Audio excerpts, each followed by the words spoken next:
It was Gilligan. So when you first were hired at the Ohio EPA, it was a Democratic administration that you were hired in under. Is that right? Right. That was Governor Gilligan. Okay.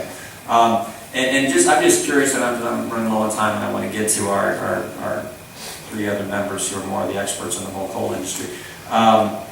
The blackout that we've just been hearing about in the news in India, I don't know, and I have not heard what the cause of it, but I'm just curious your thoughts on that, and if something like that can happen here in the United States, if we continue this effort to make it difficult to use coal to meet our electric and energy needs. And I'll start with you, then we'll go down the line, and I'll yield to Mr. Just quickly, I read about the blackout in India yesterday, but instead of having it better, I heard on the radio today it's gotten worse. That instead of 300 million people without power, it's now up to 600 million people without power.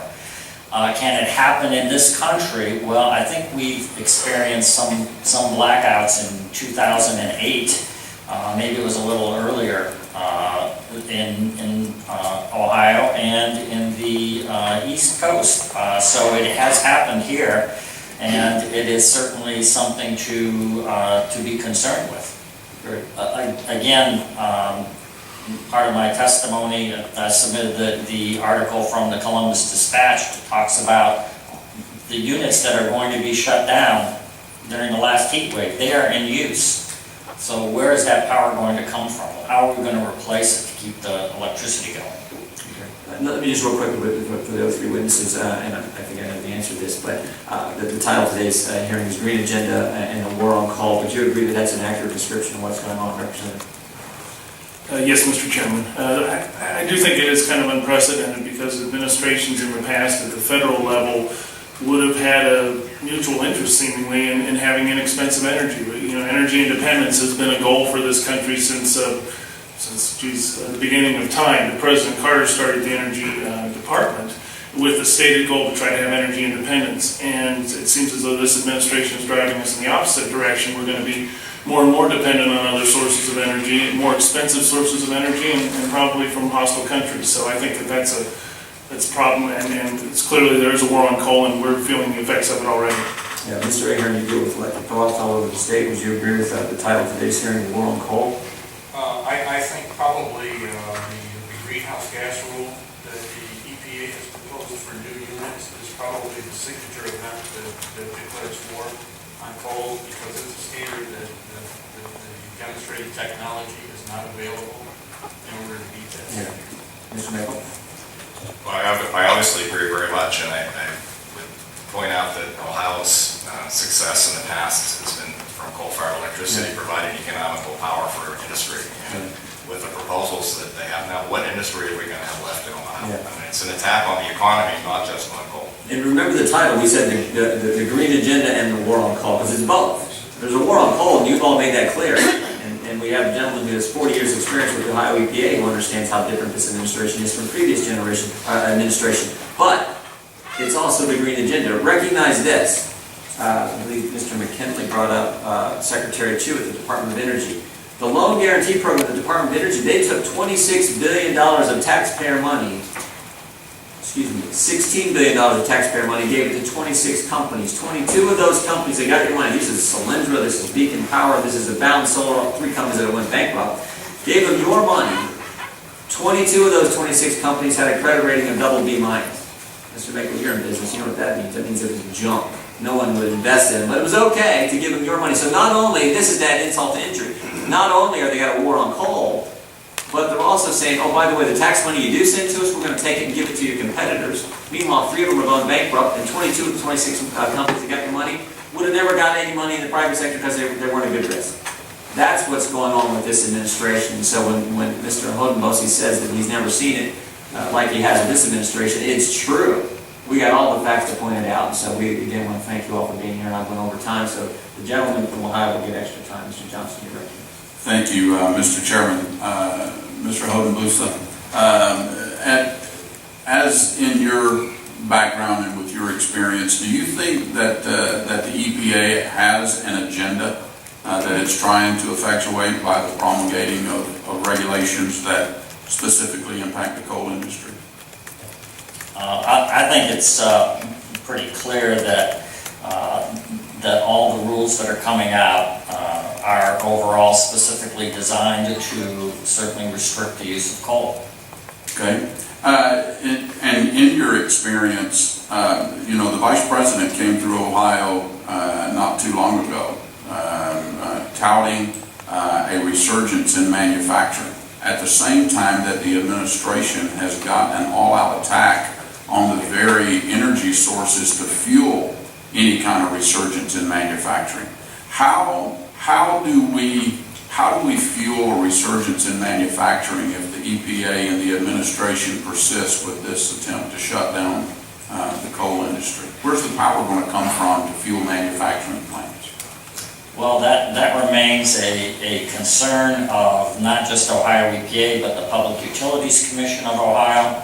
On the rules that were promulgated, both agencies filed comments to that extent. In order for us to have a strong industrial base, we need to have inexpensive electric power. That's just the bottom line. And if the costs go up too much, we will lose some of our heavy manufacturing to companies that move overseas where the power is cheaper. Okay, thank you very much. Mr. McCall, uncertainty is one of the big issues that businesses talk to us about these days, and the uncertainty around the regulatory process and the EPA's actions. How has uncertainty created by the EPA and the Clean Water Act permitting process harmed your ability to expand your business and create jobs? Across the coal fields today, the uncertainty, especially with the election ahead of us and so on, most companies that I know of, maybe all companies that I know of, have stopped considering to make any further purchases of mining equipment because, what are we going to do? If Obama goes another 4 years, I feel my company will have a very difficult time continuing in the coal business. So I'm not going to buy any new equipment. So it's starting to really stop the economy, and I think that's another reason why we see the slow growth across the country today. Is there's so much uncertainty with their economic policies.